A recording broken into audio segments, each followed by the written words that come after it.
안녕하세요. 뺄독을 하신 여러분들 너무너무 환영합니다. 우리가 알고 먹으면 더 좋잖아요. 그래서 뺄독을 왜 해야 되는지 간단하게 설명드릴게요.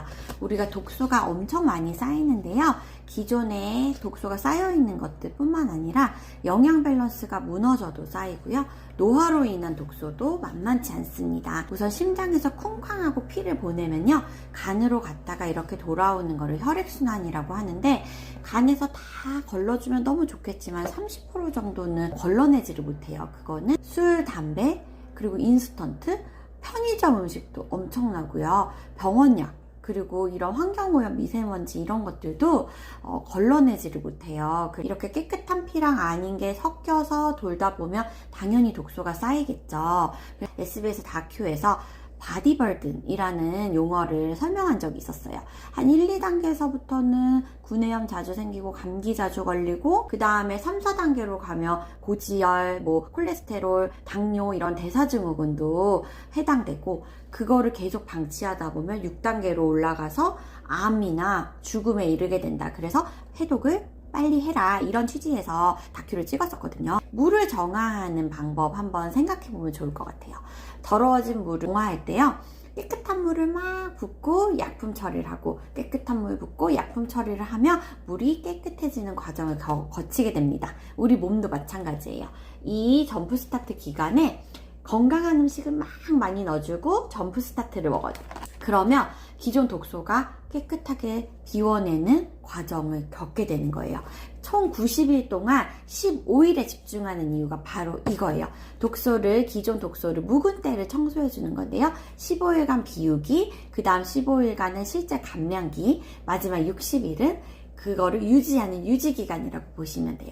점프 스타트 기간 집중해야 되는 이유 아시겠죠? 다음은 영양소인데요. 탄수화물, 단백질, 지방, 미네랄, 식이섬유, 비타민, 이거 다 챙겨 드시는 분 사실 많지 않죠. 쉐이크를 통해서 다 채워갈 수 있습니다. 사실 탄수화물, 단백질, 지방은 너무 많이 먹고요.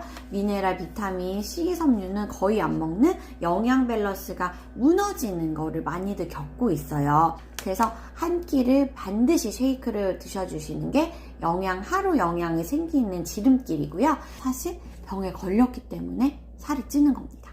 그래서 우리는 건강에 집중해요. 건강에 집중하면 살도 빠지고 질병도 좋아지는 거예요. 이 쉐이크를 한 번도 빼놓지 않고 드시는 게 가장 중요하고요. 특히 점프 스타트 기간에 새끼 쉐이크 반드시 지켜주시는 게 도움이 됩니다. 자, 그럼 또 노화를 볼게요. 노화는 어떻게 막을 수가 없잖아요. 근데 우리에게는 에이지락이라는 성분이 있어요. 안티에이징도 대단한데 다운에이징, 점점 젊어지는 거예요. 나이를 잠그면서 이 피 컨트롤을 먹게 되잖아요. 얘가 들어가는 순간 48분 이내에 활동을 시작하고요. 그리고 12시간 동안 지속이 됩니다. 그래서 아침 7시에 먹었으면 저녁 7시에 드시라고 하는 이유가 바로 이거예요. 피 컨트롤이 90일 동안 하나도 빼놓지 않고 먹어야 되는 이유 아시겠죠? 세포가요, 우리 몸에 60조 개나 있는 거예요. 그런데 다시 태어날 때 정상세포로 태어나주면 너무 좋은데요. 손상된 상태를 복제해서 태어나는 게 문제예요. 우리가 그냥 이렇게 살다 보면은 당연히 세포가 손상이 되겠죠? 그래서 이 에이지락 성분을 통해서 세포가 점점 손상된 상태가 줄어들면서 결국에는 정상세포로 태어날 수 있는 과정을 만들어주는데, 그게 총 90일이 걸리더라. 이거를 연구해낸 거예요. 그래서 우리가 총 3개월 프로젝트를 진행하는 겁니다. 이 큰맘 먹은 김에 제대로 빡세게 한번 관리해보세요. 다음에 또 좋은 컨텐츠로 돌아오겠습니다.